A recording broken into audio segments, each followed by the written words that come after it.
The Adventures of Tom Sawyer, by Mark Twain. Chapter 27. Trembling on the Trail. The adventure of the day mightily tormented Tom's dreams that night. 4 times he had his hands on that rich treasure, and 4 times it wasted to nothingness in his fingers, as sleep forsook him, and wakefulness brought back the hard reality of his misfortune.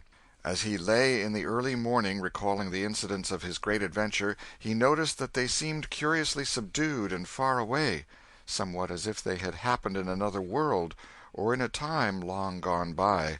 Then it occurred to him that the great adventure itself must be a dream.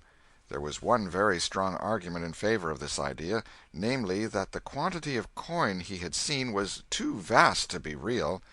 He had never seen as much as $50 in one mass before, and he was like all boys of his age and station in life, in that he imagined that all references to hundreds and thousands were mere fanciful forms of speech, and that no such sums really existed in the world.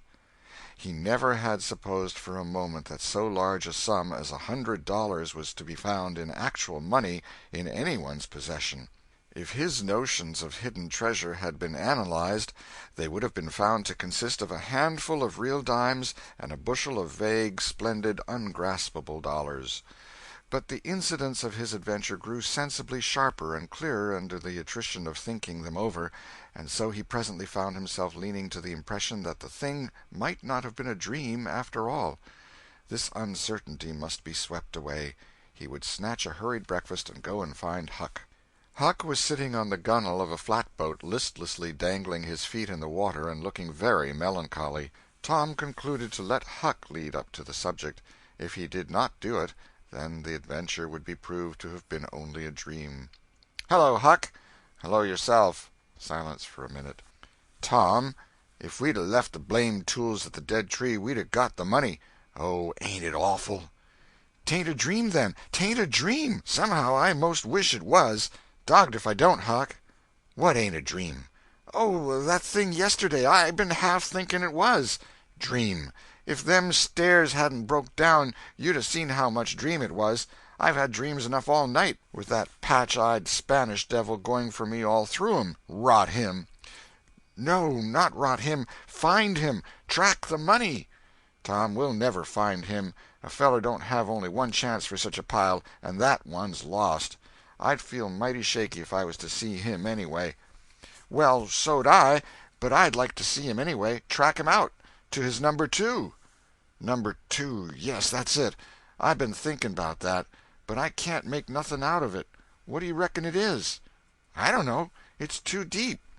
Say, Huck, maybe it's the number of a house." "Goody! No, Tom, that ain't it.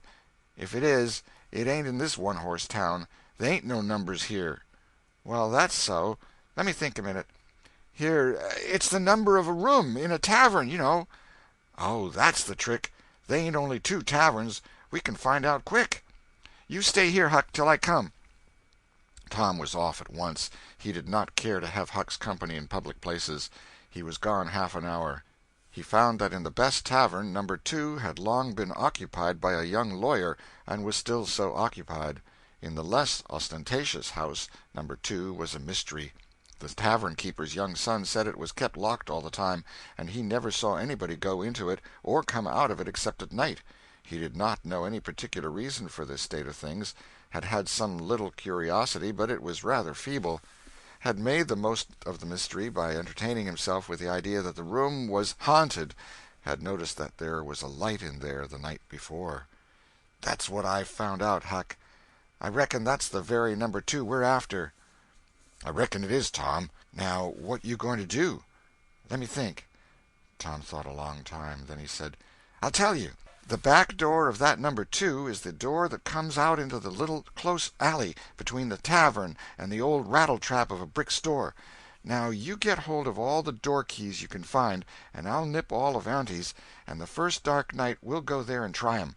And mind you, keep a lookout for Injun Joe, because he said he was going to drop into town and spy around once more for a chance to get his revenge. If you see him, you just follow him, and if he don't go to that number 2, that ain't the place." "Lordy, I don't want to follow him by myself." "Why, it'll be night, sure.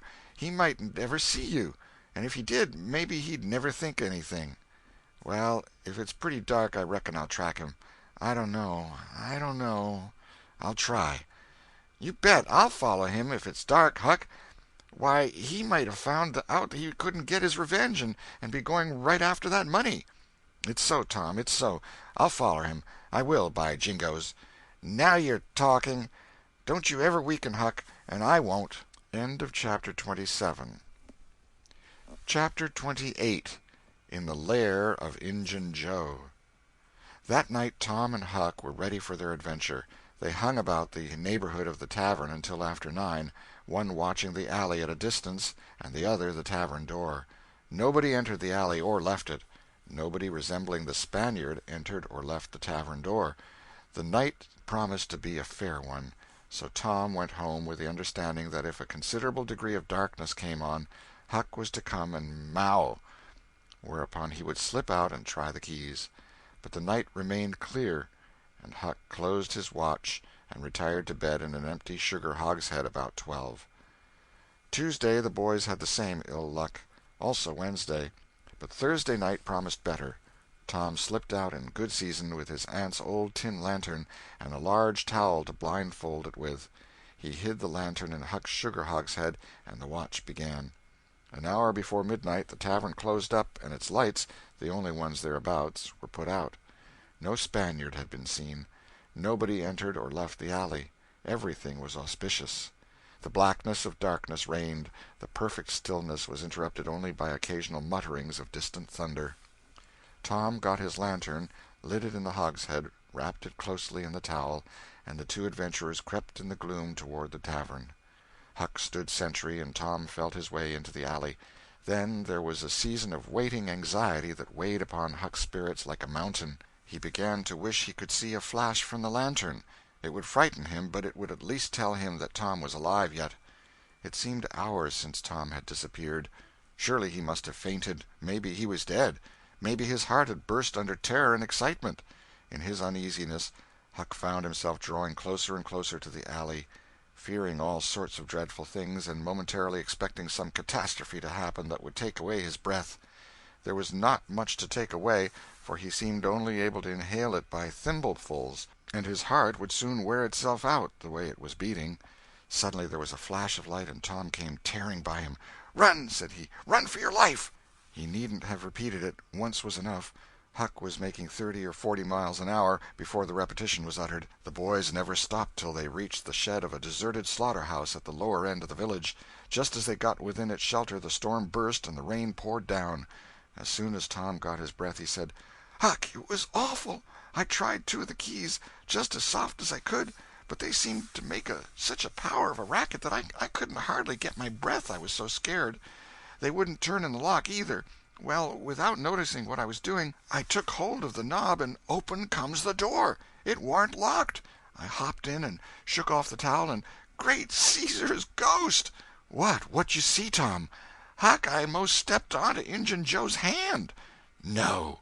"Yes, he was laying there sound asleep on the floor, with his old patch on his eye and his arms spread out." "Lordy, what'd you do? Did he wake up?" "No, never budged. Drunk, I reckon. I just grabbed that towel and started." "I'd never thought of the towel, I bet." "Well, I would. My aunt would make me mighty sick if I lost it." "Say, Tom, did you see that box?" "Huck, I didn't wait to look around. I didn't see the box. I didn't see the cross. I didn't see anything but a bottle and a tin cup on the floor by Injun Joe. Yes, and I saw 2 barrels and lots more bottles in the room." "Don't you see, now? What's the matter with that haunted room?" "How?" "Why, it's haunted with whiskey. Maybe all the temperance taverns have got a haunted room, hey, Huck?" "Well, I reckon maybe that's so. Who'd have thought such a thing? But say, Tom, now's a mighty good time to get that box if Injun Joe's drunk." "It is that. You try it." Huck shuddered. "Well, no, I reckon not." "And I reckon not, Huck. Only 1 bottle alongside of Injun Joe ain't enough. If there'd been 3 he'd be drunk enough, and I'd do it." There was a long pause for reflection, and then Tom said, "Looky here, Huck, let's not try that thing any more till we know Injun Joe's not in there. It's too scary. Now, if we watch every night, we'll be dead sure to see him go out, some time or other, and then we'll snatch that box quicker'n lightning." Well, I'm agreed. I'll watch the whole night long, and I'll do it every night, too, if you'll do the other part of the job." "All right, I will. All you got to do is to trot up Hooper Street a block and maow, and if I'm asleep you throw some gravel at the window and that'll fetch me." "Agreed, and good as wheat." "Now, Huck, the storm's over and I'll go home. It'll begin to be daylight in a couple hours. You go back and watch that long, will you?" "I said I would, Tom, and I will. I'll ha'nt that tavern every night for a year. I'll sleep all day and I'll stand watch all night." "That's all right. Now, where are you going to sleep?" "In Ben Rogers' hayloft. He lets me, and so does his pap's nigger man, Uncle Jake. I tote water for Uncle Jake whenever he wants me to, and any time I ask him he gives me a little something to eat if he can spare it. That's a mighty good nigger, Tom. He likes me because I don't ever act as if I was above him. Sometimes I've set right down and eat with him, but you needn't tell that. A body's got to do things when he's awful hungry he wouldn't want to do as a steady thing. Well, if I don't want you in the daytime I'll let you sleep. I won't come bothering round. Any time you see something's up in the night, just skip right around and maow." End of chapter 28.